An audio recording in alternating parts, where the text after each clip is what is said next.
Veníamos estudiando el capítulo 4 de Juan y les venía contando pues que Juan configura de una manera muy interesante su evangelio, porque hay unos fragmentos de ese evangelio en donde a él le interesan mucho las relaciones que va teniendo Jesús con diferentes personajes. Entonces, al principio nos habla de esa relación que tiene con Juan el Bautista, luego en el capítulo 3 nos narra un encuentro que tiene con Nicodemo, luego en el capítulo 4 empezó hablándonos de una conversación que tuvo con una mujer samaritana, y ahora, hoy, que vamos a abordar el capítulo 4 del versículo 43 al 54, nos narra otro encuentro, y en este caso nos está narrando el encuentro con un tipo de la nobleza, con un oficial del rey, ¿sí? Por decirlo así, un aristócrata de su tiempo, alguien que tenía autoridad, alguien que tenía medios, alguien que tenía la economía necesaria para posiblemente resolver sus problemas, alguien que tenía contactos, alguien que tenía influencias, etcétera, etcétera. Entonces ahí hay un asunto muy interesante y hoy precisamente vamos a conversar sobre ese encuentro que tiene Jesús con ese noble, en términos pues específicamente de una necesidad muy particular que tiene ese noble. El texto, vuelvo y repito, es el capítulo 4 de Juan, para que lo puedan seguir en sus Biblias, capítulo 4 de Juan, de los versículos 43 al 54. 2 días después, es decir, ahora vamos a tener que revisar un poco qué fue lo que pasó antes, porque el narrador de este texto no empieza la historia de ceros, sino que nos concatena con algo que había pasado 2 días antes. 2 días después salió de allí, de Samaria, y se fue a Galilea, porque Jesús mismo dio testimonio de que el profeta no tiene honra en su propia tierra. Cuando vino a Galilea, los galileos le recibieron, habiendo visto todas las cosas que había hecho en Jerusalén en la fiesta, porque también ellos habían ido a la fiesta. Vino pues Jesús otra vez a Caná de Galilea, donde había convertido el agua en vino, y había en Cafarnaún un oficial del rey cuyo hijo estaba enfermo. Cuando oyó que Jesús había llegado de Judea a Galilea, vino a él y le rogó que descendiese y sanase a su hijo, que estaba a punto de morir. Entonces Jesús le dijo: si no viereis señales y prodigios, no creeréis. El oficial del rey le dijo: Señor, desciende antes de que mi hijo muera. Jesús le dijo: ve, tu hijo vive. Y el hombre creyó la palabra que Jesús le dijo y se fue. Cuando ya él descendía, sus siervos salieron a recibirle y le dieron nuevas diciendo: tu hijo vive. Entonces él les preguntó a qué hora había comenzado a estar mejor, y le dijeron: ayer a las 7 le dejó la fiebre.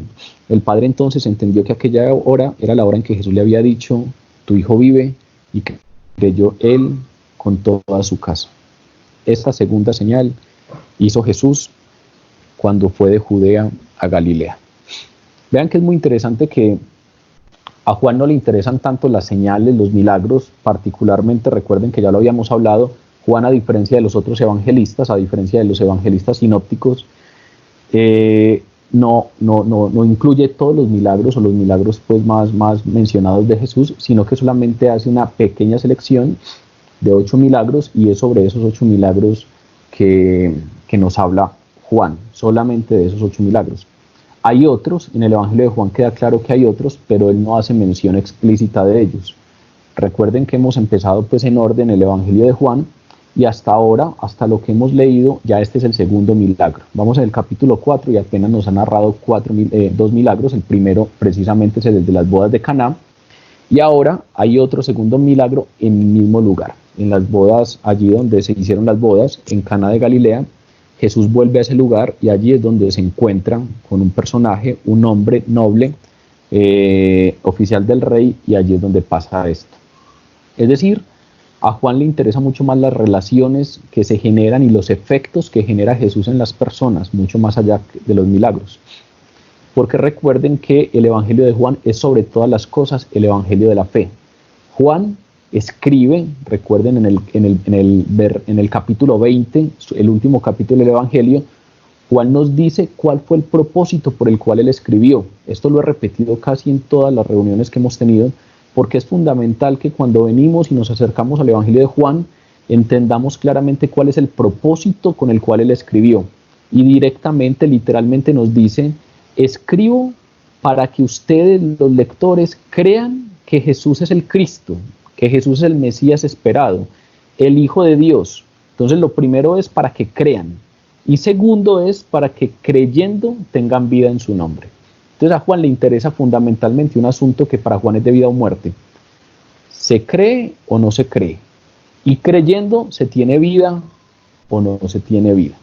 Él escribe precisamente para que nosotros, sus lectores, creamos a través de la lectura del Evangelio que Jesús es el Hijo de Dios, el Mesías que había de venir, y para que creyendo en Él tengamos vida en su nombre. Entonces, fundamentalmente, por eso es que el Evangelio de Juan es el Evangelio de la fe. ¿Y por qué hago esta introducción? Porque el texto que acabo de leer es particularmente un texto que tiene que ver con creer o no creer, o de qué forma creer. Si uno revisa el Evangelio de Juan con detenimiento, hay un verbo, que es el verbo creer, que en el original griego es el verbo pisteo, y ese verbo pisteo aparece cerca de 100 veces en el Evangelio de Juan. Y casi todas las veces hace referencia a creer en Jesús para salvación.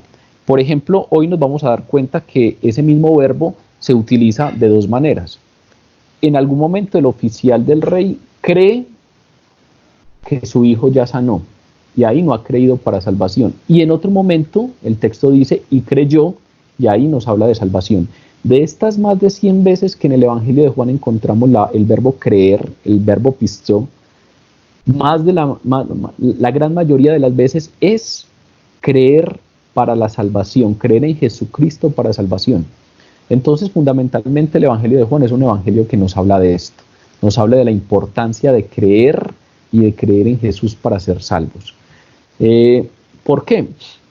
Porque si con detenimiento revisamos el Evangelio de Juan, Juan dice que creer en Él es la fuente de todo, es el principio de todo. Si creemos en Él, Dios nos hará hijos suyos. Dice, por ejemplo, en el primer capítulo que ya estudiamos, nos dice, por ejemplo, que si creemos en Él obtendremos la vida eterna, reiteradamente a lo largo de su Evangelio. Nos dice que los que creen en Él evitan el juicio. Nos dicen que los que creen en Él toman parte en la resurrección de la vida. Nos dice que los que creen en Él, el Espíritu Santo los habita. Nos dice que los que creen en Él se libran de la oscuridad espiritual. Y finalmente nos dice que los que creen en Él encuentran el poder necesario para el servicio espiritual. Entonces, fundamentalmente, para Juan, todo tiene cabida o tiene origen en el creer en Él. Por eso es tan importante y por eso para Él es fundamental ese creer. Por eso dice, yo escribo para que ustedes crean. Pero fuera de eso, Juan nos dice que es que la orden de Dios es que nosotros creamos en su Hijo. Cuando la multitud le preguntó a Jesús, por ahí en el capítulo 6 de Juan, le preguntan a Jesús qué debemos hacer para poner en práctica las obras de Dios, la respuesta de Jesús es muy clara. Dice, esta es la obra de Dios, que creáis en el que Él ha enviado. ¿Qué es lo que yo tengo que hacer para poner en práctica lo que Dios demanda de mí? Y la respuesta tajante de Jesús es, lo que usted tiene que hacer es creer. Lo que usted tiene que hacer es creer en aquel que Él ha enviado. Entonces, ese creer no es solamente una recomendación de Juan, ese creer no es solamente una cantaleta reiterada que nos echa Juan más de 100 veces en su evangelio, sino que es una orden de Dios. Dios nos dice directamente, lo que tienen que hacer es creer en aquel que yo he enviado. Pero aparte de eso, Juan también nos da una revelación clara sobre ese tema del creer, y es que la verdad trágica es que la mayoría de personas se niegan a creer en Jesucristo. Jesús, por ejemplo, lo advirtió en el Sermón del Monte. Ancha es la puerta y espacioso el camino que lleva a la perdición, y muchos son los que entran por esa puerta, pero estrecha es la puerta y angosto el camino que lleva a la vida, y pocos son los que la hallan. Es decir, desde el Sermón del Monte Jesús nos está diciendo que muchos podrán encontrarse con Él, tener noticias de Él, escuchar cosas sobre Él, pero no necesariamente todos esos serán los que lo hallen. Y expresando exactamente lo mismo, pero desde la soberanía divina, por ejemplo en el capítulo 10 de Juan, Juan declara, muchos son llamados, pero pocos los elegidos. decir, desde el Sermón del Monte pareciera que la responsabilidad está en nosotros y nosotros estamos buscando, pero no todos hallan. Y en Juan 10, él le tira el asunto más a la soberanía divina y dice, muchos son llamados, pero no necesariamente tantos son escogidos. Entonces pareciera que Juan nos estuviera hablando de una verdad trágica, y es que es muy importante creer. Lo más importante, la decisión más importante que toma una persona en su vida es creer o no creer, creer en Jesús y tener vida eterna o no hacerlo. Y la verdad trágica que también nos revela Juan es que la mayoría de personas se niegan a creer en Jesucristo, ¿sí? Y sin creer no se puede hacer nada. Si uno revisa, por ejemplo, el Romanos, el apóstol Pablo dice, sin fe es imposible agradar a Dios. No importa lo que hagamos, no importa que seamos buenas personas, no importa que no cometamos los delitos que tanta gente comete.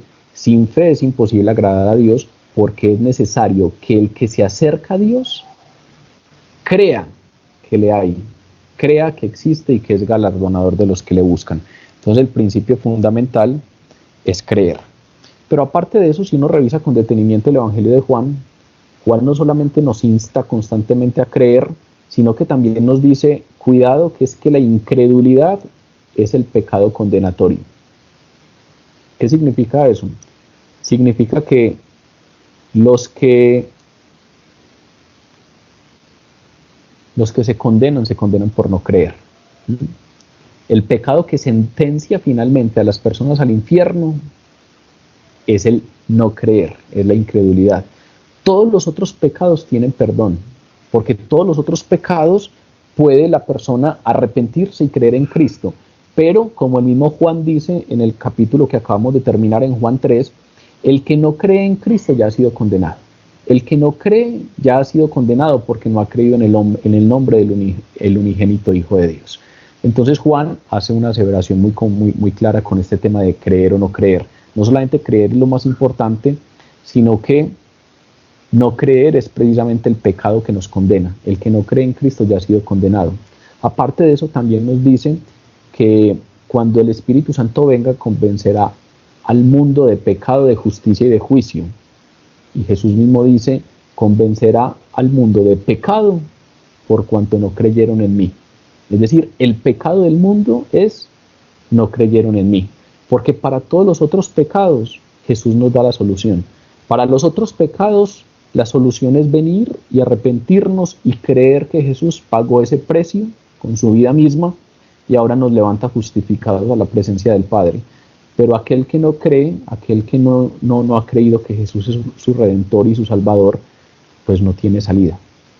Está en la trágica realidad de la muerte eterna, porque no hay otro camino entre Dios y los hombres, sino únicamente Jesús. ¿Cuál es la trágica realidad? Pues la realidad que nos narra Juan. A pesar de que él había hecho tantas señales delante de ellos, no creían en él. Y no creían para que se cumpliese la palabra del profeta Isaías, que dijo, Señor, ¿quién ha creído en nuestro anuncio? Entonces,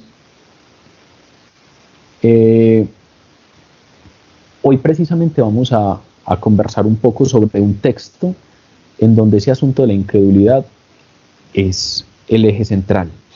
Nos vamos a encontrar con varios tipos de incredulidad y vamos a ver qué es lo que Jesús hace ante esa incredulidad. Y nos vamos a dar cuenta por qué es tan importante para Juan ese asunto de la incredulidad, por qué nos insta tanto a creer, por qué para él el principio básico o el propósito fundamental de su evangelio es que creamos, y finalmente nos dice, cuidado, que es que el no creer es realmente lo que nos condena. Si uno revisa con detenimiento el evangelio nos dice que al parecer no todas las incredulidades son iguales, como que hay niveles de incredulidad. Uno podría, de pronto hay más, pero yo identifiqué 4 niveles de incredulidad, porque hay algunos que no son creyentes debido a la falta de exposición. Creen todo y lo único que les falta es saber quién es el Mesías. Por ejemplo, cuando uno revisa la historia de Juan y Andrés, que eran discípulos de Juan el Bautista, en algún momento Juan el Bautista les señaló y les dijo, ese que vaya es el Cristo, señalando a Jesús. Y ellos ni siquiera habían escuchado a Jesús, ni siquiera habían visto sus obras, no habían visto nada, simplemente no habían creído en él porque no habían estado expuestos a él. Pero apenas Juan el Bautista se los señaló y estuvieron expuestos a él, en ese momento dice la palabra que le siguieron. Es decir, el conocimiento que tenían del Antiguo Testamento, la esperanza que tenían en el Mesías que había de venir, todo lo que habían acumulado durante tiempo, hacía que creyeran de tal manera que lo único que les faltaba era tener ahí a Jesús enfrente. Ni siquiera fue necesario que Jesús abriera su boca, ni siquiera fue necesario escuchar un discurso de Jesús, no fue necesario ver un milagro, simplemente con tener exposición a él, lo siguieron y le creyeron. Pero hay otros que les hace falta esa información, que les hace falta un discursillo de Jesús. Por ejemplo, la mujer de la que acabamos de estudiar, la mujer samaritana, porque la mujer samaritana estuvo expuesta a Jesús y estuvo expuesta durante un tiempo. Incluso recuerden la pregunta que nos hizo Mateo hace 8 días, ella ¿por qué le dice Señor? Porque al parecer la samaritana en algún momento conversando con Jesús se dio cuenta que era un tipo que tenía sabiduría, que tenía autoridad, pero muy seguramente la mujer samaritana consideraba que Jesús era uno más de todos los otros rabinos judíos. No lo había reconocido necesariamente como Señor y como Mesías. Entonces vean que hay otros que no necesariamente creen por la exposición. Hay unos que están expuestos a Jesús así como lo estuvo la samaritana en ese pozo, pero es necesario que Jesús de una manera sobrenatural se revele a partir de, en este caso, por ejemplo, de la samaritana.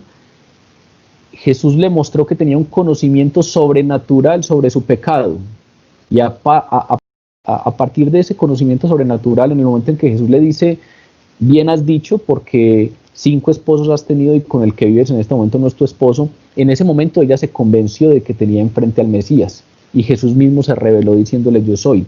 Entonces hay algunos que simplemente exponiéndose ya creen, hay otros que aparte de exponerse necesitan una información extra y es que Jesús revele esa sobrenaturalidad que tiene y a partir de ahí creer.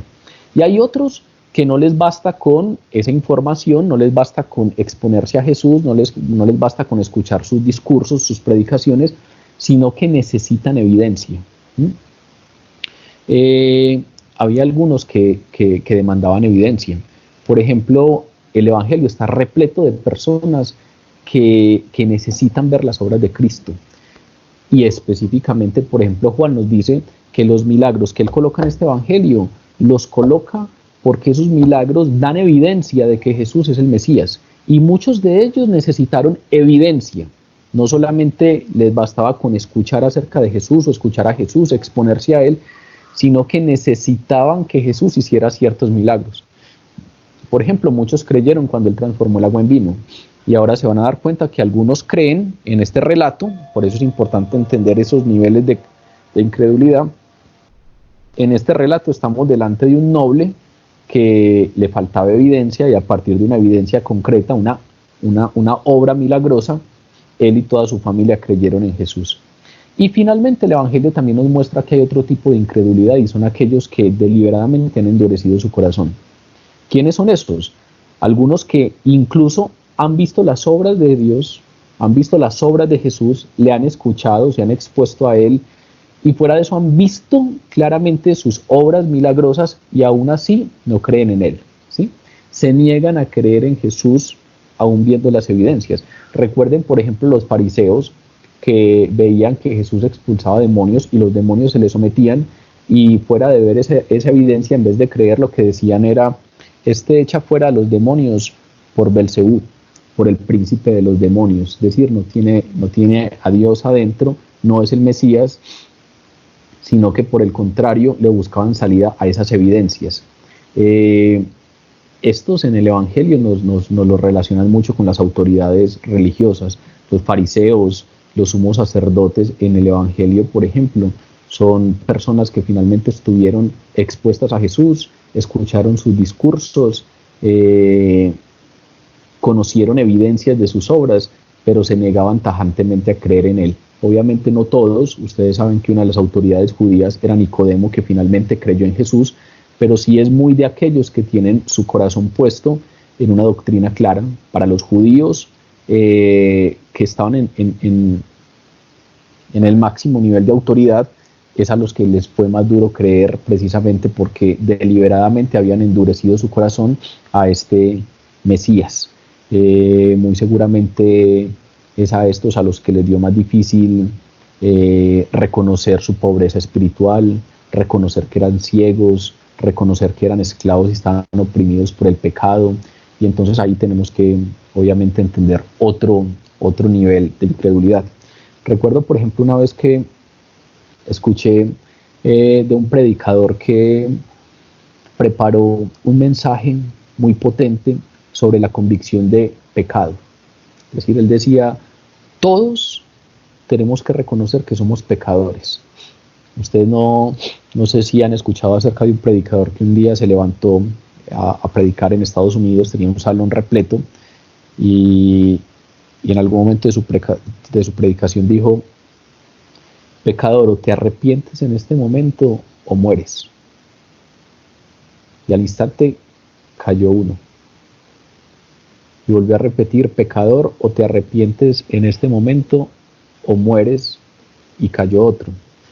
Para la tercera vez que lo había repetido, ya todos estaban de rodillas reconociendo que eran pecadores. Porque en ocasiones es necesario que tengamos convicción de pecado, convicción de que somos pecadores. Pero recuerdo, la primera historia que les iba a mencionar es que un predicador preparó un mensaje muy interesante acerca de la convicción de pecado, y después de que terminó su predicación, uno de los asistentes le dijo, yo necesito que usted venga conmigo y predique este mismo mensaje en la cárcel, porque en la cárcel hay gente ávida de escuchar el mensaje que usted nos dio hoy. Y este predicador le dice, no, si usted algún día me invita a la cárcel, yo con mucho gusto iré a predicar, pero en la cárcel predicaré acerca de la gracia. Porque en la cárcel la mayoría de personas ya tienen totalmente claro que son pecadores. La sociedad se ha encargado de darles la convicción de que efectivamente son delincuentes y pecadores. Ya no hay mucho que hacer para convencerlos. Ya están convencidos de que necesitan a Dios porque son pecadores. Es aquí afuera en donde es difícil que la gente reconozca que es pobre espiritualmente. Es difícil que la gente reconozca que está esclava y es oprimida por el pecado. Y entonces ahí hay otro nivel de incredulidad, y es cuando deliberadamente se endurece el corazón y no se siente la necesidad de Dios porque estoy tranquilo con mi moral tranquila. En ese sentido, hoy vamos a revisar este texto a la luz de esto, que podamos todos conversar la importancia de creer qué es la incredulidad, qué tipo de incredulidad encontramos aquí. Recuerden que acabamos de hablar de 4, hay unos que solo necesitan exponerse, hay otros que necesitan exponerse y tener una confirmación a partir de la información o a partir de una comunicación con Jesús. Hay otros que necesitan una evidencia milagrosa, y hay otros que aún teniendo una evidencia milagrosa endurecen su corazón y ni siquiera creyeron después de haber tenido frente a ellos una evidencia clara. ¿Listo? Aquí en este texto nos encontramos con unos personajes que posiblemente uno los podría ubicar en el tercer nivel de incredulidad. Les hace falta una evidencia. Ya han estado expuestos a Jesús, han escuchado sus palabras y todavía no han creído. Y les hace falta una evidencia, un milagro que posiblemente le dé confirmación a todo lo que viene haciendo Jesús. Jesús está en Galilea, y este es un pueblo que muy seguramente es recordado en el Evangelio por demandar muchas señales y maravillas. Y en este caso, este pasaje nos narra la historia de un encuentro muy especial que tuvo Jesús con un hombre muy particular que, como les dije al principio, es un noble, es un oficial del rey, y es un tipo que está en ese tercer nivel de incredulidad. Ya conocía, parece el texto nos deja entrever que ya conocía a Jesús, ya había escuchado hablar de él, pero todavía le faltaba un poquito. Cuando comenzamos a leer este texto, lo que realmente encontramos aquí es la respuesta que le da Jesús a la incredulidad. Cómo Jesús aborda ese asunto de la incredulidad, en este caso de los galileos y de un hombre en específico. Y lo primero que nos da el texto en sus 2 primeros versículos es que nos permite considerar esa incredulidad. Es decir, nos da información el texto acerca de la incredulidad con la que se encuentra Jesús. Esos 2 versículos dicen, 2 días después salió de allí y fue a Galilea, porque Jesús mismo dio testimonio de que el profeta no tiene honra en su propia tierra. Cuando vino a Galilea, son 3 versículos, los galileos le recibieron, habiendo visto todas las cosas que había hecho en Jerusalén, en la fiesta, porque ellos también habían ido a la fiesta. Entonces, cuando empezamos a revisar estos 3 primeros versículos, nos encontramos en el primer versículo que el texto comienza diciéndonos 2 días después. 2 días después de qué? El autor, Juan, está haciendo alusión a algo que pasó antes de.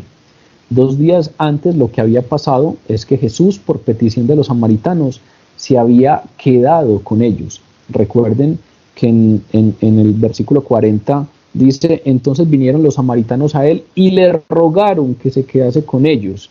Y él se quedó con ellos 2 días. Y creyeron muchos por las palabras de él. Vea que aquí Jesús, este texto no nos dice que Jesús le tocó hacer milagros. Allá en Samaria habían un montón de personajes que se expusieron a Jesús y fue suficiente con que Jesús se quedara con ellos 2 días y les hablara. Y creyeron muchos por las palabras de él.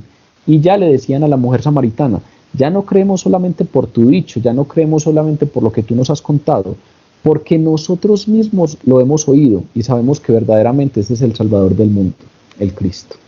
Entonces vean que lo que pasó 2 días antes fue que los samaritanos, recuerden todo lo que conversamos la vez anterior, qué significa ser de Samaria, qué significa ser de ese pueblo apóstata, un pueblo que se mezcló con otras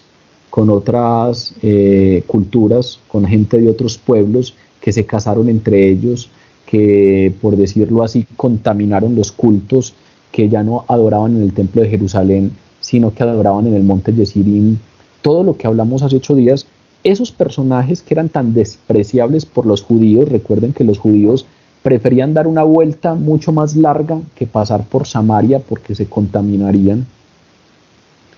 Esos solamente necesitaron 2 días escuchando a Jesús y creyeron en él. Y creyeron para salvación, porque no simplemente creyeron que era un tipo especial, no simplemente creyeron que era un gran profeta, sino que dicen, y sabemos que verdaderamente este es el Salvador del mundo, el Cristo.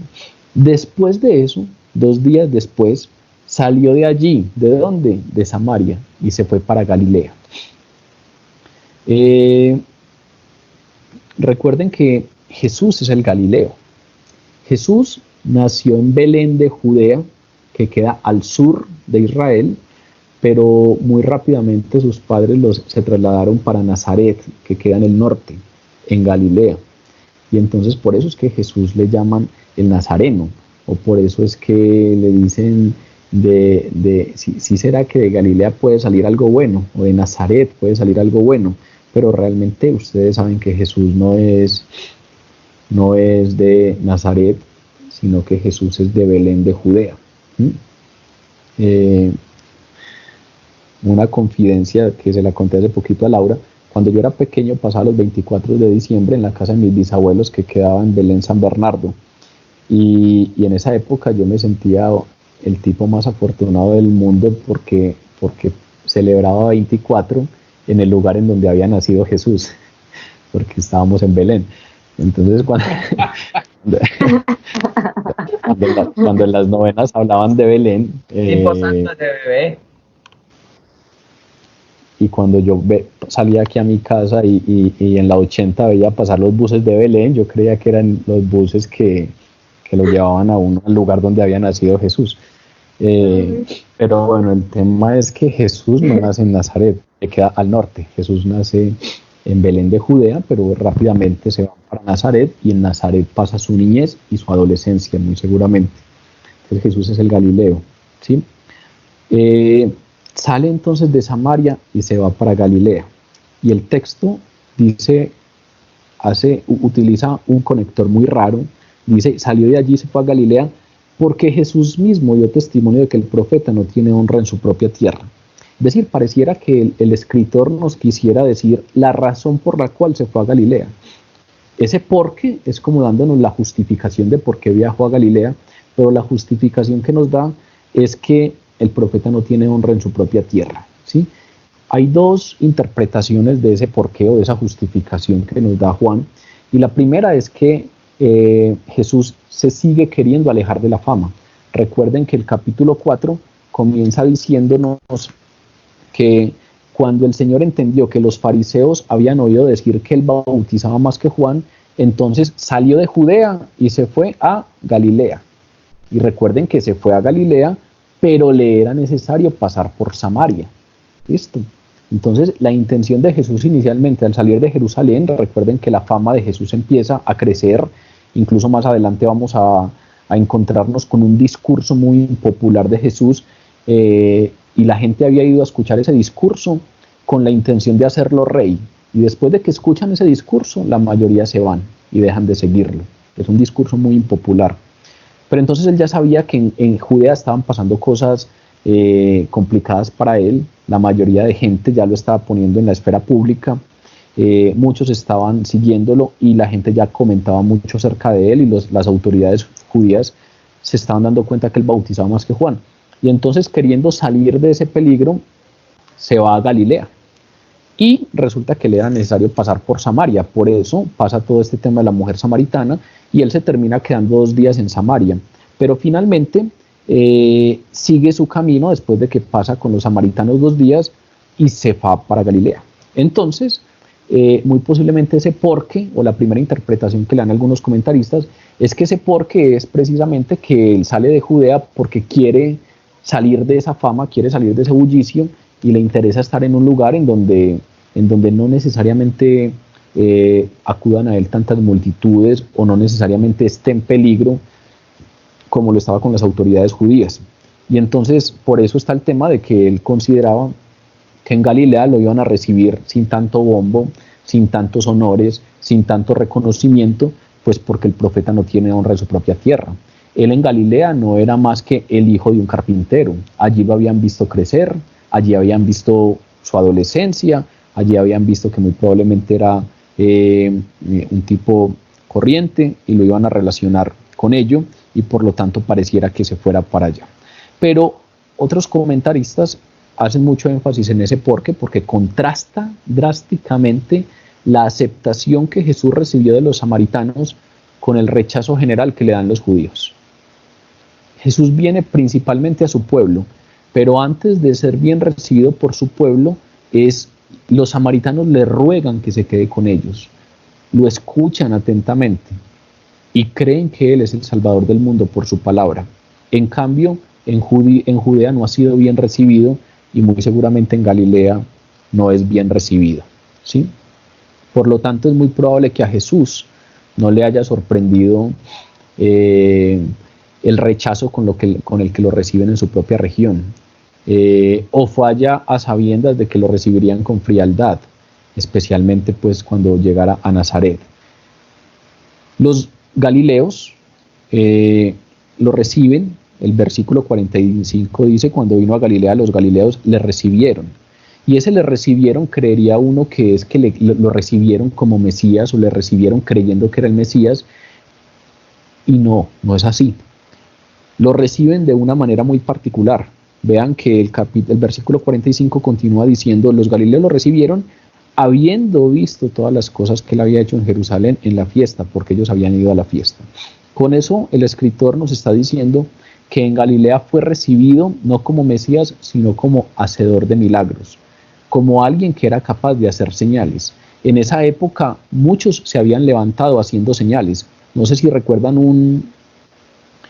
una narración muy linda que hay en el Evangelio, en el Evangelio no, en Hechos de los Apóstoles, cuando las autoridades no saben qué hacer con los discípulos que están predicando mucho, no saben qué hacer con ellos, ya los han encarcelado, y resulta que el Espíritu Santo vino y abrió los candados de las celdas y los deja ir, y nadie sabe cómo salen, y se presenta Gamaliel delante del concilio judío y les dice: yo les recomiendo que no les hagan nada a esos hombres, no les hagan nada, porque ustedes ya saben que se han levantado otros. Antes de Jesús se levantaron muchos otros diciendo que eran el Mesías. Por eso es que también era difícil que muchos creyeran en Jesús, porque todo el pueblo estaba a la espera del Mesías, y antes de él se habían levantado otros haciendo señales o inventando discursos, pregonando que eran el Mesías, autodeclarándose el Hijo de Dios. Y lo que le dice Gamaliel al concilio es: recuerden que lo que pasó con los otros es que una vez matamos a su líder, esos movimientos solos murieron, solos perdieron fuerza. Esperemos a ver qué pasa. No les hagan nada a los discípulos, no les hagan nada a ellos, no los encarcelen, no los maten. ¿Por qué? Porque si este movimiento no es de Dios, solo va a morir, solo va a perder fuerza. Pero no vaya a ser que ese movimiento sí sea de Dios y nos encontremos peleando contra Dios mismo. Entonces, como ven, no era necesariamente algo nuevo para el pueblo congregarse alrededor de alguien que predicaba. Incluso no era necesariamente algo nuevo para el pueblo congregarse alrededor de alguien que se autodeclaraba el Hijo de Dios o el Mesías esperado. Por lo tanto, no necesariamente estos tipos de Galilea lo estaban viendo como el Mesías, lo estaban viendo como un hacedor de milagros, y esa es la manera como lo reciben. Lo reciben de X manera después de haber visto lo que él hizo en Jerusalén, porque ellos también habían ido a la fiesta. Es decir, nos está diciendo que los galileos reciben a Jesús de una manera plana y de una manera superficial. Lo reciben como aquellos que buscan curiosidades, lo reciben como aquellos que están ávidos de que Jesús haga hazañas espectaculares y muestre señales y muestre prodigios. Esa es la manera como es recibido Jesús en Galilea, no como el Mesías esperado. ¿Qué hace Jesús frente a eso? Los versículos que vienen a continuación, del versículo 46 al versículo 49, nos muestran cómo Jesús confronta esa incredulidad. Dice: vino pues Jesús otra vez a Caná de Galilea, donde había convertido el agua en vino, y había en Cafarnaún un oficial del rey cuyo hijo estaba enfermo. Cuando oyó que Jesús había llegado de Judea a Galilea, vino a él y le rogó que descendiese y sanase a su hijo, que estaba a punto de morir. Entonces Jesús le dijo: si no viereis señales y prodigios, no creeréis. El oficial del rey le dijo: Señor, desciende antes de que mi hijo muera. ¿Cómo confronta Jesús esa incredulidad? Lo primero es que es interesante que nos digan que Jesús vino a Caná de Galilea, y en ese punto tuvo otro encuentro, y era un encuentro interesante porque ese encuentro iba a transformar la vida de una familia, iba a transformar la vida del noble, iba a transformar la vida del oficial del rey. Y el lugar en donde se va este encuentro es un lugar muy particular, porque es el lugar en donde Jesús hizo su primer milagro, donde había convertido el agua en vino, nos dice Juan directamente.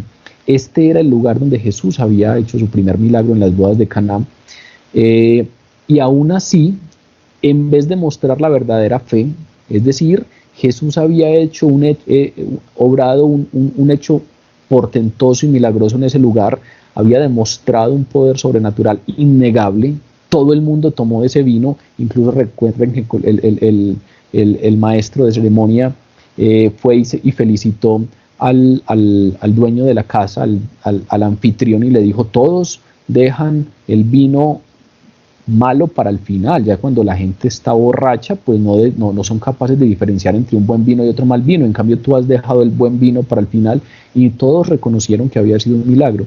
En ese lugar, en Caná de Galilea, en vez de ser un lugar en donde se muestre una verdadera fe, porque fue precisamente allí donde Jesús obró ese primer milagro, ese lugar todavía tiene personas que simplemente manifiestan deseos de ver más milagros.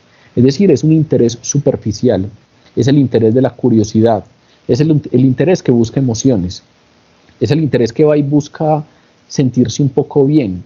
No necesariamente tiene en la cabeza la sed de la salvación, sino que es un interés que está basado en señales. Ese es el lugar en donde se da este encuentro, un lugar donde Jesús obró su primer milagro, pero aún así, detrás de ese primer milagro, lo que hay es una curiosidad por ver más de estas señales, una búsqueda de emociones y de sentirse bien. Y en ese lugar había en Cafarnaún un oficial del rey. Probablemente ese oficial estaba al servicio de Herodes Antipas, que era el tetrarca de Galilea en estos años. Fue el tetrarca de Galilea entre los años 4 y 39 después de Cristo.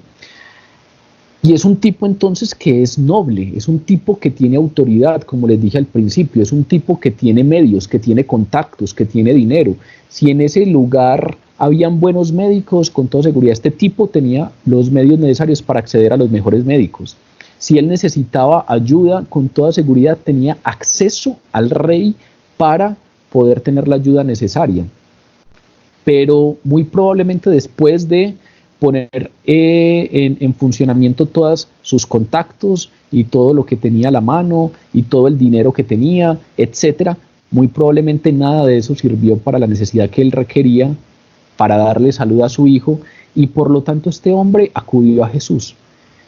Y lo más interesante es que había en Cafarnaún un oficial del rey, pero el texto nos está diciendo que Jesús no está en Cafarnaún, Jesús está en Cana de Galilea. Y si ustedes revisan un mapa, Cafarnaún está al menos a unos 25 kilómetros de Cana de Galilea. Entonces, no solamente es que era un tipo curioso, que Jesús le pasó por el balcón y él salió y miró a ver qué pasaba. No, es un tipo que ya había escuchado hablar de Jesús, muy seguramente por la cercanía con Cana de Galilea había escuchado de ese primer milagro, o muy probablemente por su cargo había estado en Jerusalén y había presenciado algunas de las cosas que Jesús había hecho en Jerusalén, y a raíz de esto, pues se movilizó, caminó o se trasladó 25 kilómetros para llegar a Cana de Galilea, porque había escuchado que Jesús había llegado de Judea a Galilea. Cuando oyó que Jesús había llegado de Judea a Galilea, vino a él, se movilizó, caminó, se trasladó, y a partir de ahí entonces le rogó que hiciera algo. Él podría haber sido testigo, podría haber estado en la Pascua, y muy probablemente eso le dio información a Jesús, posiblemente ya había estado expuesto a Jesús, y eso le hizo movilizarse. Pero vean que todavía él no reconoce que Jesús es el Mesías. Es decir, le falta un poquito, le falta la evidencia. Se movilizó, y ahí muy seguramente todos nosotros podemos sentirnos muy identificados con este oficial del rey. Porque tal vez el momento en el que uno más rápido se mueve es cuando tiene una necesidad. Es más, uno se mueve tan rápido que a veces los momentos en que uno comete más errores por ignorancia es cuando necesita curar rápidamente una necesidad. Cuando uno tiene una enfermedad y va donde el médico y nadie sabe qué es y no dan con la cura, y uno sabe que posiblemente eso me puede hacer suficiente daño, y alguien me dice, ves que yo conozco un curandero que todo el que vaya se sana, es muy probable que la gente no vaya a ese curandero en otras circunstancias, pero ya que tiene esa necesidad tan grave, es muy probable que en esa necesidad, independiente de lo que sea ese curandero, vaya donde ese curandero. O es muy probable que le digan, ves que en tal parte venden unos riegos, y si vos te bañas con esos riegos, entonces es muy probable que se te quite esa necesidad. Nosotros, por ejemplo, aquí en mi casa, tuvimos una experiencia similar. En algún momento que la empresa de mi papá tenía dificultades y habían sospechas o evidencias de que al parecer le estaban haciendo una brujería, empezamos a acercarnos a Dios, y en ese afán de acercarnos a Dios, o específicamente pues en esa época mis papás y Nati, yo no estaba tan metido en esa época, cometimos muchos errores. Aquí, por ejemplo, en mi casa habían espejos, y lo primero que nos dijo alguien fue, no, es que para eso que tienen que quitar todos los espejos de la casa. Y claro, cuando uno tiene una necesidad se moviliza, y entonces quitamos todos los espejos de la casa. Y luego llegó y nos dijo, es que de pronto es que les echaron algo en las matas, y nosotros teníamos aquí la casa repleta de matas, y después de que la señora nos dijo eso, una sola mata. ¿Por qué? Porque cuando uno tiene la necesidad, uno se moviliza, porque uno necesita encontrar respuesta, o uno necesita encontrar solución, y muchas veces por ignorancia toca la puerta en donde no la debe tocar, y muchas veces por ignorancia da pasos en la dirección en donde no los debe dar, y muchas veces por ignorancia termina cometiendo actos y haciendo cosas que no debería hacer, pero finalmente todos nos movilizamos por la necesidad. Ustedes saben cuando en esos especiales que hacen sobre los narcotraficantes, en donde los narcotraficantes buscaban a las mulas, que todos a boca llena decimos, no, es que después de que a todo el mundo lo cogen, son muy brutos todavía los que se van de mulas. Pues el lugar en donde esos narcotraficantes cuentan en sus biografías y en los documentales que les hacen, que iban a buscar a las personas para proponerles que sean mulas, es precisamente en los hospitales. Cuando una persona tiene unos principios regios, sólidos, pero resulta que su mamá está en una habitación y hay que hacerle una operación a corazón abierto y no se lo cubre el seguro, y si usted no nos trae rápidamente 60 millones de pesos que cuesta la operación, su mamá se muere y no le podemos hacer nada, y en ese momento alguien me dice, vea, si usted hace esto, yo le doy 200 millones o le pago la operación a su mamá, etcétera. Es muy probable, no digo que siempre, no digo que todos, ojalá que no, pero es muy probable que ahí flaqueen los principios. Y es más, los narcotraficantes los tenían tan claros que ellos no iban a proponerle que fuera mula a alguien que no tuviera un problema. Normalmente todos los que terminaban accediendo a ese tipo de cosas eran porque tenían una necesidad fuerte que los llevaba a movilizarse, aún en las direcciones que no consideraban apropiadas, solo para encontrar la necesidad a esa solución. En esas está este oficial del rey. Es un oficial que tiene una necesidad y entonces se moviliza a 25 kilómetros, muy seguramente porque sabe que Jesús hace milagros, porque ha escuchado hablar de un Jesús que hace señales y prodigios. Y él, muy seguramente, tiene todas las influencias y tiene dinero y es un tipo de autoridad y es un tipo de una buena posición social, y entonces muy seguramente ha buscado todo lo que fue necesario, pero no ha sido capaz o no ha encontrado. Y entonces se va en busca de Jesús, que muy probablemente es su solución. Alguien le dice, ve, es que ese Jesús del que has hablado, del que has escuchado, salió de Judea y se va para Galilea. Y como Galilea le queda más cerquita y está a 25 kilómetros, entonces se moviliza y encuentra a Jesús. Y cuando encuentra a Jesús, le ruega. Ese texto, ese verbo rogar, que es el verbo en griego erotao, es que le implora repetidas veces. Es decir, Jesús no accede a la primera. Ese erotao implica repetición, implica ser intenso, en palabras de hoy. El tipo fue intenso con Jesús. Le rogó que descendiese a Cafarnaún y sanara a su hijo. Es decir, este tipo sabía que tenía una necesidad clara y sabía que esa necesidad de él era de vida o muerte. La palabra misma lo dice. Le pedía que descendiese y sanase a su hijo. ¿Por qué? Porque su hijo estaba a punto de morir. Es un asunto de vida o muerte. Cuando el asunto es de vida o muerte, nos movilizamos. Cuando el asunto es de vida o muerte, no nos interesa muy seguramente otras cosas. Nos interesa particularmente ese asunto que es el que cobra toda nuestra importancia. Hace poco estaba leyendo un libro que decía que a veces nosotros hemos logrado entender claramente cuál es la importancia del Evangelio. Porque a veces posponemos cosas. Sabemos que tenemos que dejar algunas cosas y las posponemos para después. A veces sabemos que tenemos que dedicarle más tiempo a la oración y lo posponemos. A veces sabemos que tendríamos que ser más juiciosos leyendo la palabra y lo posponemos.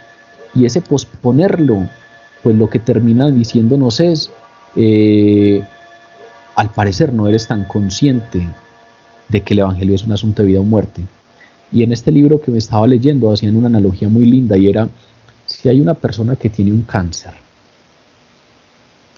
y resulta que va a un grupo de oración porque tiene ese cáncer, o va a una clínica o a algún lugar que le pueden atender ese cáncer,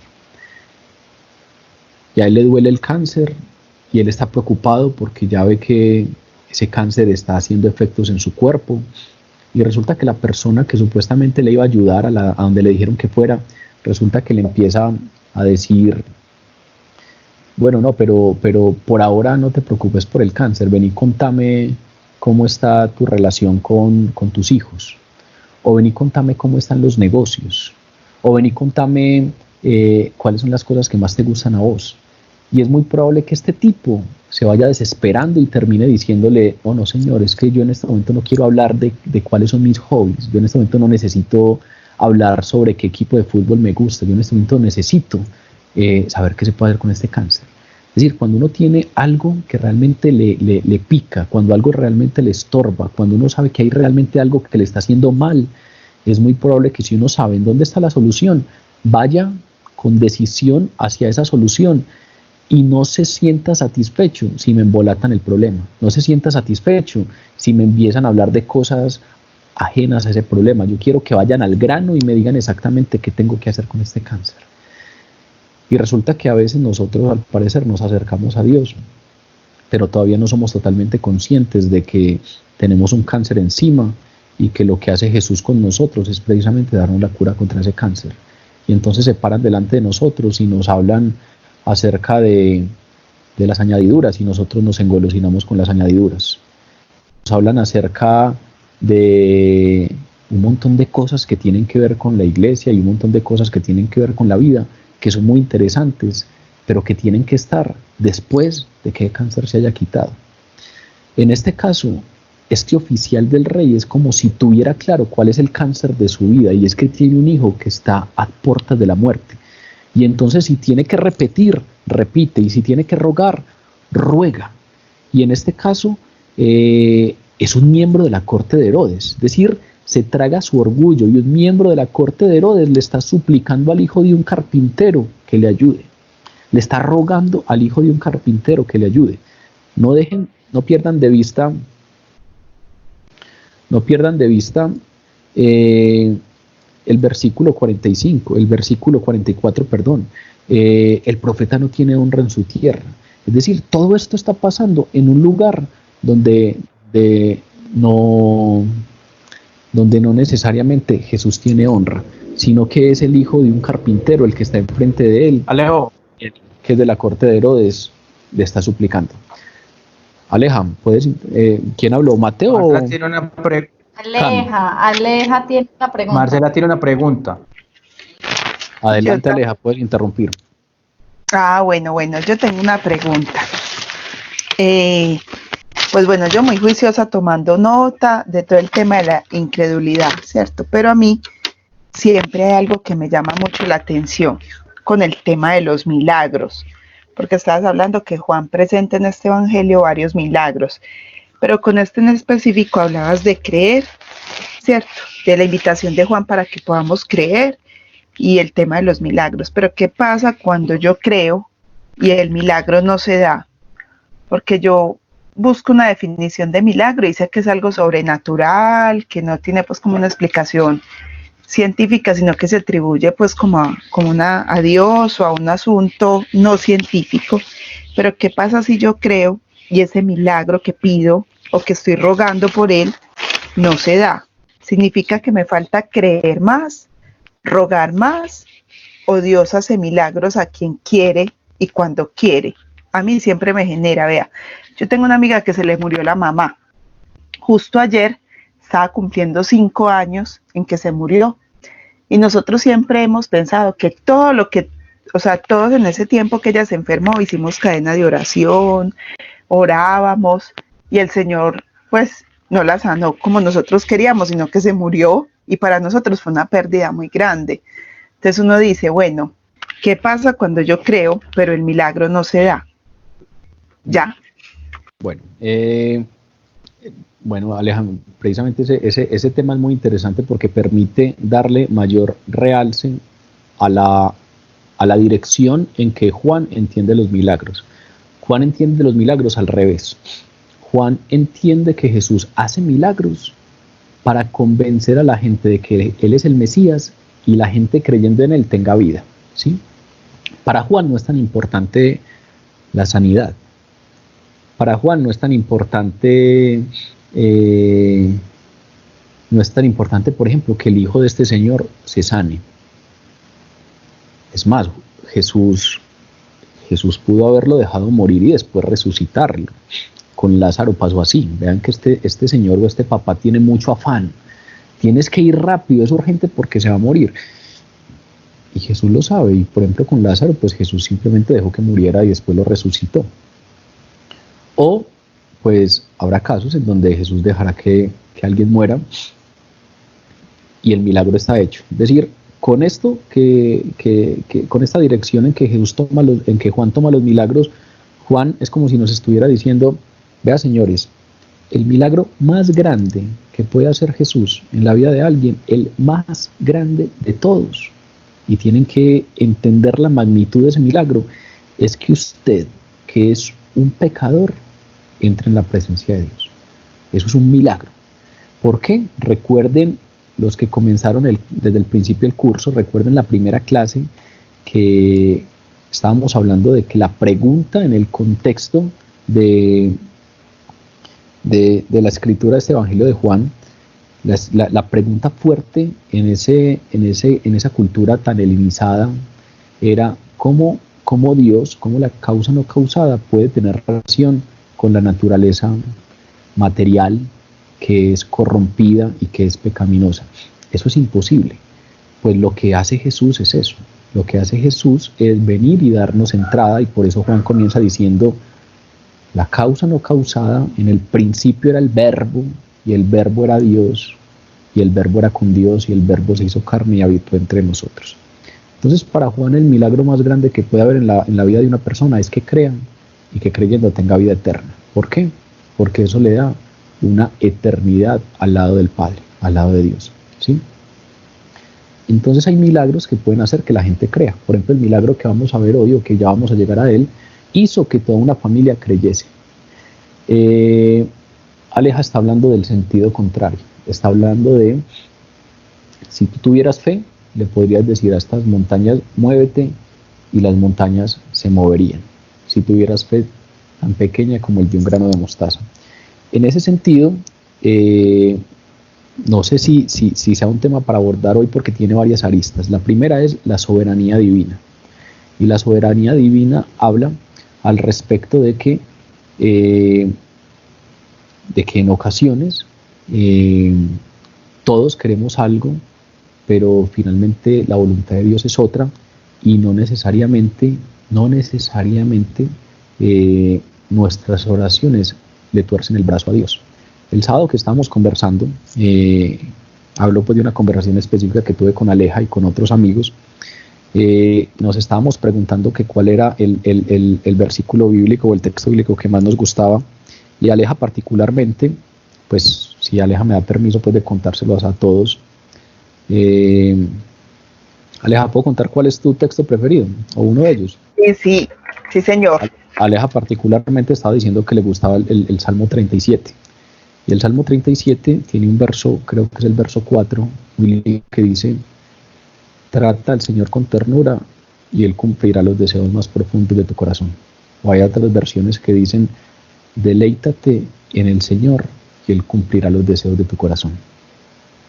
Y cuando uno revisa eso, fundamentalmente termina entendiendo es que cuando uno se deleita en el Señor, cuando uno tiene una relación íntima con el Señor, Él termina poco a poco moldeando las intenciones del corazón, de tal manera que logra hacer que las intenciones del corazón y los deseos del corazón estén alineados con su voluntad. En muchas ocasiones lo que pasa es lo contrario. Lo que pasa es que no estamos alineados con la voluntad de Dios, y nuestras oraciones finalmente terminan queriendo algo que no está ligado a lo que nosotros queremos. Eso por un lado. Por el otro lado está el tema que voy a tocar un poquito más adelante, y es el tema de la dificultad para desapegarnos de algunas cosas, y por eso ahora quería hablarles un poco, porque vean que el miedo aquí de este señor es que su hijo se le va a morir, y lo difícil que es para todos nosotros enfrentar la muerte. Y siempre que uno tenga a alguien que está a punto de morirse, uno siempre va a querer que no se muera.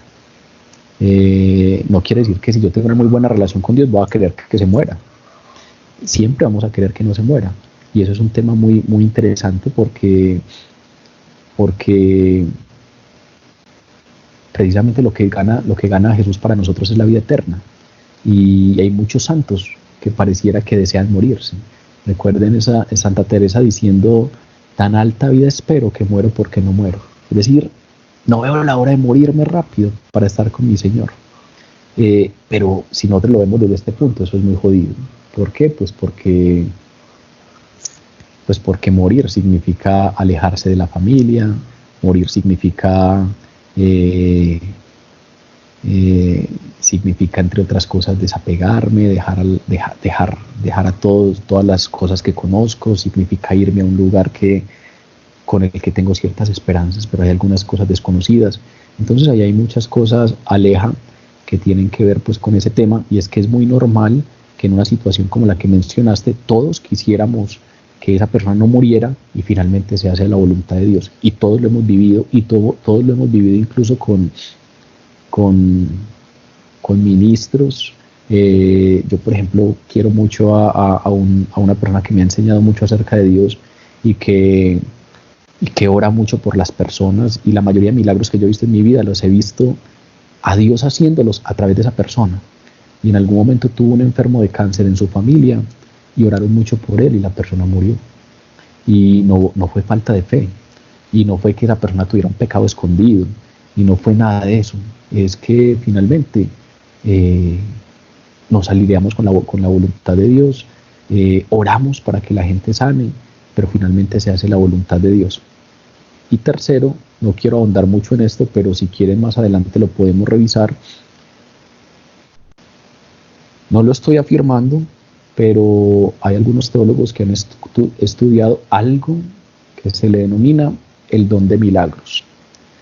El don de milagros no es que los milagros ya no existan, yo creo que todos somos muy conscientes que los milagros existen, pero el don de milagros, según algunos teólogos, vuelvo y repito, no lo estoy afirmando, simplemente les estoy exponiendo un punto de vista de alguna de las líneas teológicas. El don de milagros es un don que algunos teólogos relacionan con los cristianos o los apóstoles del primer siglo, en donde ellos tenían un don muy especial y podían hacer milagros de una manera casi que dependiera de ellos. Entonces los enfermos salían y solo con que los tocara la sombra de Pedro se sanaban.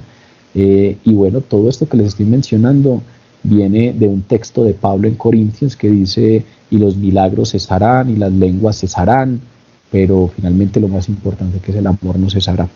No lo estoy afirmando, pero sí hay algunos que han estudiado con mucho detalle ese tema, porque al parecer en ese primer siglo se tenía cierto dominio sobre ese tema de los milagros, y hoy en día creo que todos conocemos personas que hacen milagros, o conocemos que Dios hace milagros, perdón, estuvo mal expresado, conocemos que Dios hace milagros a través de muchos instrumentos, pero que ese instrumento, por muy utilizado que sea con Dios, no es infalible. A veces esa persona ora por otra y esa persona se sana. También hay muchas veces que ora por unas personas y esas personas se sanan porque van a la gloria del Padre, pero no se sanan físicamente. Entonces, aquí Juan lo está planteando de una manera distinta. No es fe para yo dominar la voluntad de Dios y siempre que yo quiera que pase lo que yo quiera, sino que es al contrario, es cuando Dios nos da la gracia de encontrarnos con un hecho portentoso y con un milagro, es para arrebatar nuestro corazón, ponerlo a sus pies y reconocerlo como Señor y Salvador, entendiendo que ese es el mayor milagro que Él pudo haber hecho por nosotros. En este caso, volviendo al texto, estamos entonces delante de un padre que está clamando por su hijo, y está clamando delante del Señor Jesús. Se rebaja, se humilla, se traga su orgullo, le suplica al hijo de un carpintero, a alguien que tiene toda la autoridad, porque muy seguramente Jesús es su única esperanza. Jesús es la única esperanza que tiene. El miércoles pasado estaba conversando algunas cositas con Laura y estábamos leyendo algo muy lindo en un libro que decía: solamente podemos afirmar que Jesús es todo lo que necesitamos. Eso solo lo podemos afirmar cuando somos plenamente conscientes de que Jesús es todo lo que tenemos. En este momento, si ustedes revisan la vida de este oficial del rey, Jesús es todo lo que tiene. Con toda seguridad ya ha intentado muchas otras cosas. Con toda seguridad ya médicos han visto a su hijo. Con toda seguridad ya ha puesto a funcionar sus influencias. Y Jesús es todo lo que tiene. Jesús era su esperanza. Está ansioso y es entendible porque su hijo está a punto de morir. Pero la fe en Jesús no provenía del deseo de salvar su alma, sino del desespero por la sanidad de su hijo. Y eso es fundamental. Está buscando a Jesús no por el deseo de salvar su alma. No lo está buscando por el mayor de los milagros, sino por un milagro muy específico, y es el desespero porque su hijo está a punto de morir. Es un tipo que le cree a Jesús en algunos aspectos, cree que hace milagros, pero por ejemplo, ahora lo mencionamos, la debilidad de su fe se puede ver específicamente en dos suposiciones erradas. Por ejemplo, a diferencia del centurión romano y a diferencia de la mujer sirofenicia, este hombre supone que Jesús tiene que estar presente para que se sane el hijo. Ustedes ven que el centurión romano dice: no, Señor, no tienes que ir, solo una palabra tuya basta para sanarle. Y Jesús alaba la fe de ese centurión romano. En cambio, este tipo no, este tipo cree que Jesús tiene que estar físicamente allá. Y aparte de eso, lo que mencionamos ahora, es un tipo que está desesperado porque cree que Jesús tiene el poder para sanar, pero no necesariamente cree que Jesús es capaz de resucitarlo de entre los muertos. Y entonces eso obviamente le da un contexto muy claro a la insistencia de que Jesús fuera al instante, antes de que fuera demasiado tarde, ¿sí? ¿Qué hace Jesús frente a eso? Confronta la incredulidad, y Jesús confronta la fe débil que tiene él y los galileos. ¿Qué les dice? Jesús entonces les dijo: si no viereis señales y prodigios, no creeréis.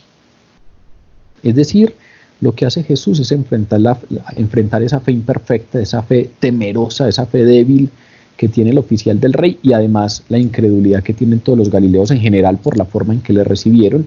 Y entonces él pronuncia esa fuerte expresión: si no viereis señales y prodigios, no creeréis. Entonces lo que hace Jesús es reprender al oficial del rey y a todos los galileos. ¿Por qué? Porque le prestaban menos atención al mensaje de salvación, le prestaban menos atención a la misión de salvación y se enfocaban en los milagros sensacionales que él era capaz de realizar. Pero lo más interesante es que después de este regaño y después de esta confrontación, pasa más o menos lo que ahorita mencionamos que haría el hombre que tiene cáncer. No me embolate la cosa, yo necesito que me diga qué puedo hacer con este cáncer. Jesús viene y los confronta, los regaña, pero vean que este oficial ignora a Jesús. Entonces Jesús les dijo: si no viereis señales y prodigios, no creeréis. Y este oficial cambió su discurso. No. El oficial del rey, ¿qué dijo? Señor, desciende antes de que mi hijo muera. Es decir, después me regañas, después me contás qué es eso de la salvación, después me contás qué es lo que me querés contar, pero anda antes de que mi hijo se vaya a morir. Es decir, ignora esa afirmación que hace Jesús sobre la fe de él y la fe de los galileos, porque solamente tiene una cosa en mente. Este tipo abre su corazón y exclama: Señor, desciende antes de que mi hijo muera. Porque cuando hay un asunto de vida o muerte, no hay otra cosa. Porque cuando realmente entendemos que es un asunto de vida o muerte, es como la historia del cáncer. No me vaya a hablar de otra cosa, yo necesito que me cuente qué es lo que tengo que hacer. No importa nada más. Porque cuando la cosa es de vida o muerte, no lo posponemos. No decimos: mañana voy a empezar a estudiar más la palabra. No decimos: mañana voy a alejarme de eso que sé que me está haciendo daño. No decimos: mañana voy a dedicarle más tiempo a la oración. Cuando la cosa es de vida o muerte es: Señor, después me hablas de la salvación, pero desciende antes de que mi hijo se muera. Ahí tal vez cabría el asunto que nos dice Marce y que nos dijo Aleja ahora. Cuando uno no necesariamente tiene en mente qué es lo que hace el Señor por nosotros, el asunto de la muerte es un asunto complejo. Una vez le escuché a un predicador que todos aquellos que creemos en Jesús nacemos 2 veces y solo morimos una. Nacemos el día de nuestro nacimiento y nacemos el día que somos arrebatados para el reino porque creímos en el Señor. Y solamente tenemos una muerte física, pero realmente no morimos. Como ya nacimos de nuevo, nosotros ya tenemos la vida eterna comprada a precio de sangre. En cambio, los que no son creyentes nacen solo una vez, el día de su nacimiento físico, y mueren 2 veces. El día que se mueren físicamente y el día del juicio final, porque van a estar eternamente separados de Dios. Y eso es lo que literalmente significa la palabra muerte y la palabra maldición, la eterna separación de Dios. Entonces, si uno entendiera un poco más eso, muy probablemente el asunto de la muerte sería un tema menos indeseable, entendiendo claramente que debido a nuestros amores terrenales y a nuestros apegos y a lo desconocido que nos parece la muerte, es normal que todos, cuando tenemos un familiar enfermo, deseemos no morir, y nos dé hasta un poquito de miedo a la muerte. En este caso hay un asunto de vida o muerte que no se pospone, y a pesar de la fuerte reprensión de Jesús, el Señor tiene misericordia de él y hace el milagro. Y así, esa fe que es débil y temerosa, Jesús la lleva a un nivel superior. Por medio de la sanidad física, el gran médico, el salvador de las almas, sana espiritualmente a un padre y a una familia. ¿Sí ven la relación que hace Juan? El fin no es la sanidad del hijo, el fin es la salvación de la familia. Por medio de una sanidad física, Jesús salva a la familia. Para Juan los milagros no son la finalidad.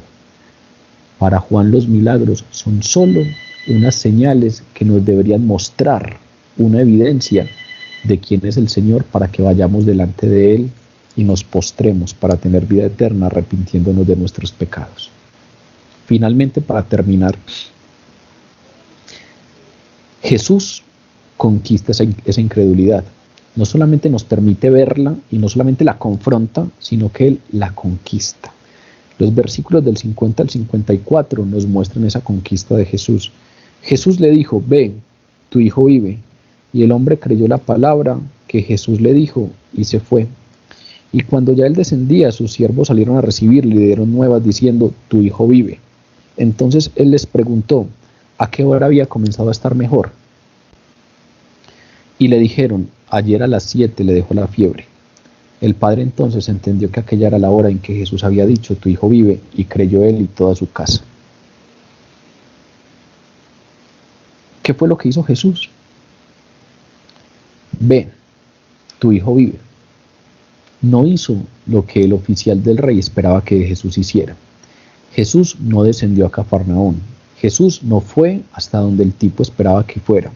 Él simplemente, viendo la insistencia de este hombre, que a pesar de la reprensión le volvía a decir: Señor, desciende antes de que mi hijo muera, Jesús exclama. Y la palabra de Jesús tiene el poder para transformar las situaciones. Y este Señor cree esa palabra. Es decir, ahí viene la definición de la que ahora Aleja nos habló. Un milagro es un asunto sobrenatural, un milagro es algo que no puede explicar la ciencia. Pues Hebreos nos dice qué es la fe, y nos dice que la fe es la certeza de aquello que se espera y la convicción de lo que no se ve. Aquí vemos que solo una palabra de Jesús no solamente sanó al niño, sino que la palabra de Jesús empezó a hacer otro milagro que pasa desapercibido, y es que la palabra de Jesús movilizó la fe de este tipo, una fe que era temerosa, una fe que era miedosa, una fe que era totalmente débil, y este tipo empezó a creer. ¿Por qué? Porque vean que cree antes de poder evidenciar el milagro. Es decir, este tipo cree en aquello que espera, tiene la convicción de aquello que no ve. Él creyó la palabra de Jesús y se fue. Creyó que su hijo era sano, no lo había visto. Esto pasa un día y cuando ya él descendía, sus siervos salieron a recibirle y le dieron buenas nuevas diciendo: tu hijo vive. Entonces él le preguntó a qué hora había comenzado a estar mejor y le dijeron: ayer a las 7 le dejó la fiebre. Las 7, recuerden que eran aproximadamente la 1 de la tarde.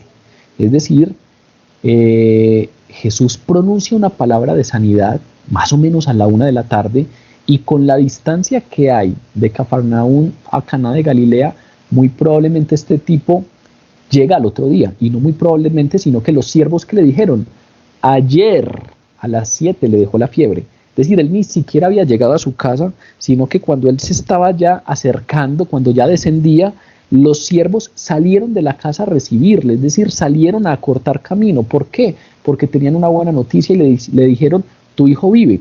Ni siquiera había llegado a la casa y los siervos le dijeron, ayer como a la 1 de la tarde. Es decir, este tipo pasó todo el día y al otro día apenas le estaban diciendo, sí, ya se sanó. Y antes de que todo eso pasara, nos dice la palabra que él, en el momento en el que Jesús dijo, ve, tu hijo vive, el hombre creyó la palabra de Jesús y obedeció. Jesús le dijo, ve, ¿y qué hizo él? Se fue. Como cuando el profeta le dice a aquel hombre que tiene lepra, ve a lavarte al estanque de Siloé.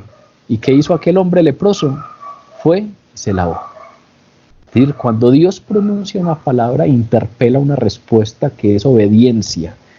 Y entonces el leproso fue y se lavó en el estanque de Siloé. Aquí Jesús le dice, ve, que tu hijo ya vive, y él dejó de rogar.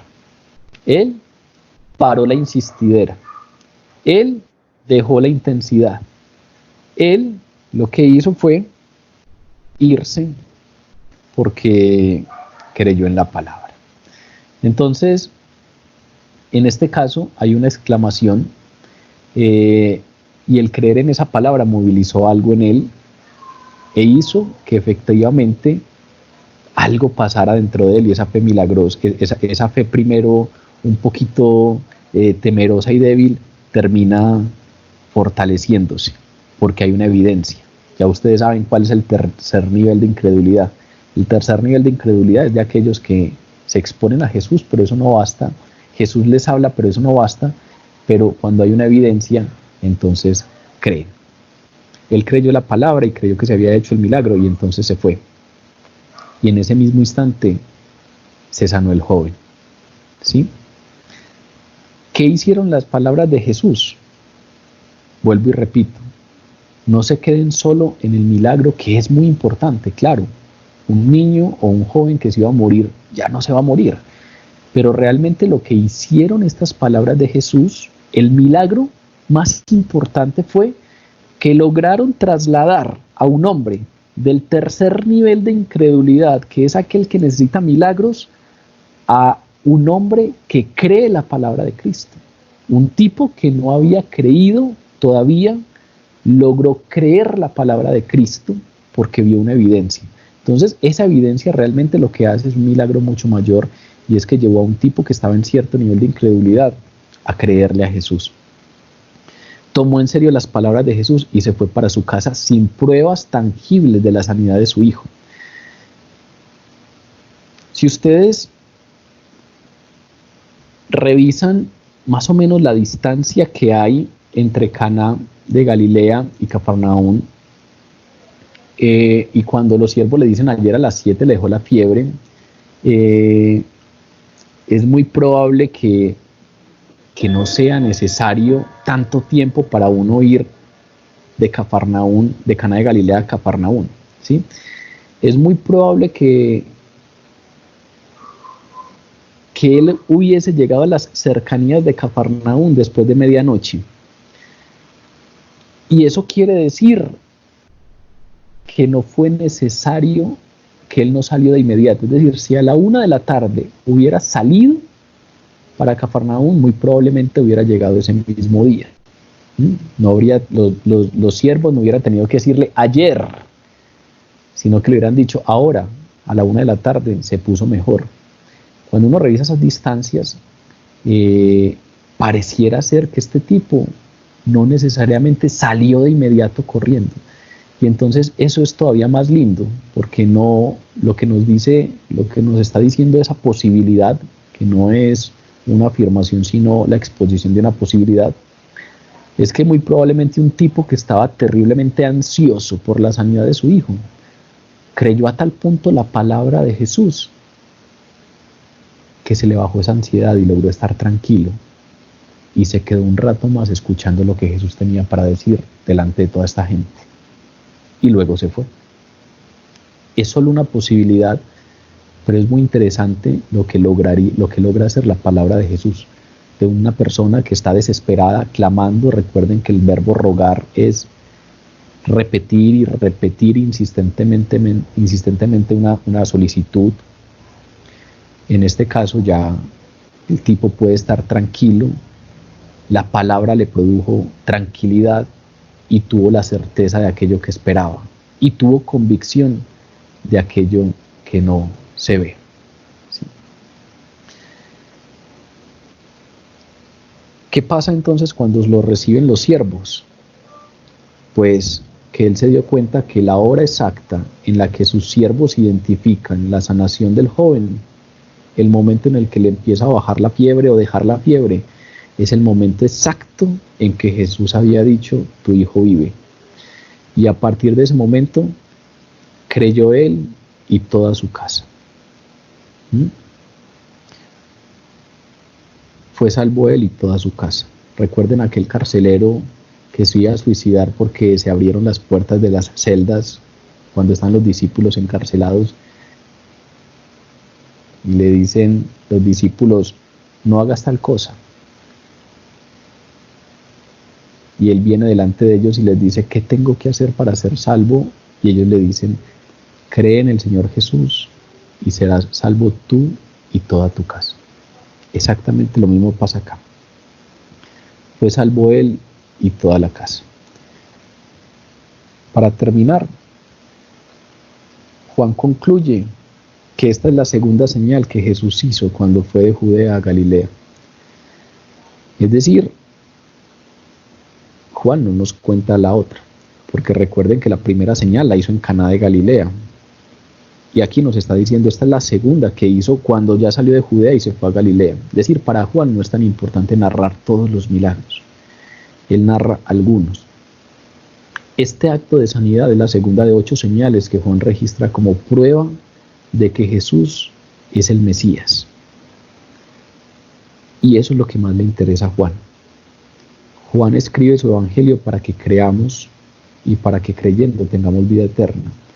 No escribe para que seamos sanos físicamente, aunque Jesús tiene el poder para sanarnos físicamente.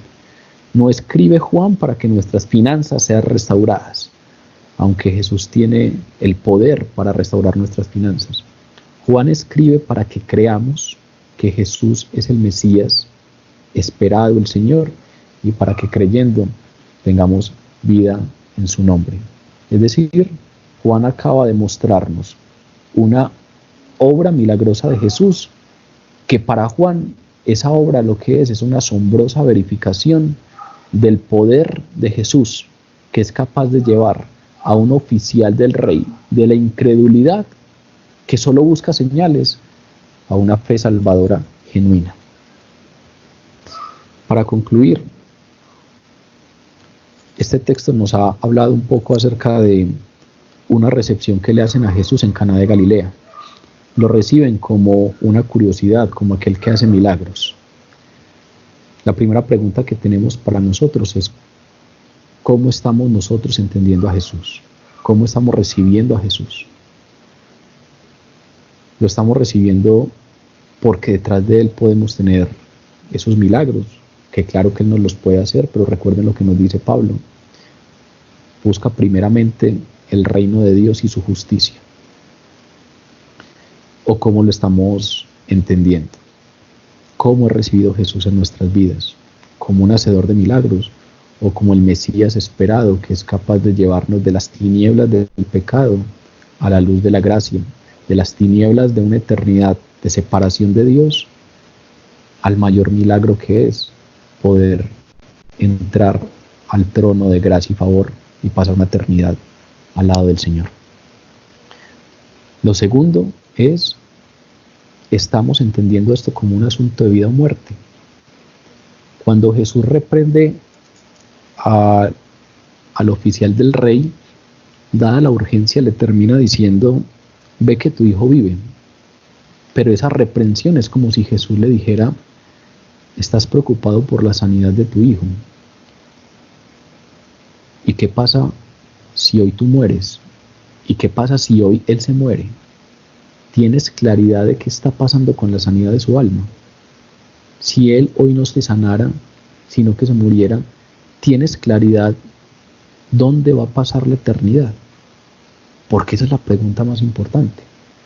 Si hoy de pronto tenemos miedo de que alguno de nuestros familiares se muera, claro que podemos clamarle al Señor para que lo sane, y claro que podemos clamarle al Señor para que lo proteja y para que lo conserve mucho tiempo con nosotros. Pero obviamente el mayor clamor tiene que estar asociado a cuando esa persona no esté, ¿en dónde va a pasar la eternidad?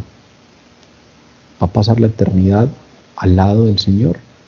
¿O todavía tenemos dudas y lo estamos posponiendo? ¿Estamos predicándole el Evangelio a los nuestros, a nuestros amigos, a nuestros familiares? ¿O lo estamos posponiendo y no es un asunto de vida o muerte? ¿Qué haríamos entonces si hoy estuviéramos en una situación de vida o muerte? Pues finalmente estamos en una situación de vida o muerte, porque se trata de creer o no creer. Con esto terminamos el capítulo 4 de Juan. La próxima semana comenzaremos el capítulo 5 para que se lo vayan leyendo. Y este capítulo, entonces, compendiándolo un poco, nos ha hablado de dos encuentros muy interesantes. Jesús se encuentra con la samaritana y Jesús se encuentra con el oficial del rey. En ambos casos, como ven, las conclusiones a las que nos lleva Juan es que los samaritanos creyeron por la palabra de Jesús y creyeron que Él era el Salvador, el Hijo de Dios, el Salvador del mundo. Y ahora, la otra conclusión a la que llega Juan es: y creyó él y toda su casa. Y este creer no es creer para sanidad. Cuando al principio creyó el oficial, creyó que su hijo era sano, es decir, creyó para sanidad. Pero luego, cuando creyó él y toda su casa, al momento en el que los sirvientes le dijeron la hora exacta en el que la fiebre lo había dejado, en ese momento creyó él para salvación. Es decir, supo que había estado enfrente del Mesías, enfrente del único camino entre Dios y los hombres. Vamos a orar.